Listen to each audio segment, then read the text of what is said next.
നിങ്ങൾ എന്തുകൊണ്ട് emperor choose ചെയ്യണമെന്ന് വെച്ച് കഴിഞ്ഞാൽ കഴിഞ്ഞ 2 ഇൻടേക്കിൽ പോളണ്ടിലേക്ക് വരുന്ന എല്ലാ കുട്ടികൾക്കും ഉണ്ടായ ഒരു ഇഷ്യൂ ആണ് നോസ്ട്രിഫിക്കേഷൻ. നോസ്ട്രിഫിക്കേഷൻ എന്താണെന്നറിയാതെ പല ഏജൻസികൾ, കേരളത്തിലെ പല ഏജൻസികളും കുട്ടികളെ മിസ്ഗൈഡ് ചെയ്തിട്ടുണ്ടായിരുന്നു.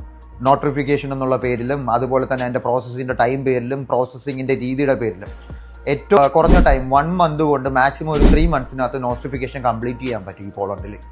നമുക്ക് എന്തുകൊണ്ട് അങ്ങനെ കംപ്ലീറ്റ് ചെയ്യാൻ പറ്റുമെന്ന് ഇത്ര ഉറപ്പ് പറയുന്നത് നമ്മുടെ അപ്പർ ഹാൻഡ് എന്ന് പറയുന്നത് പോളണ്ടിലാണ്.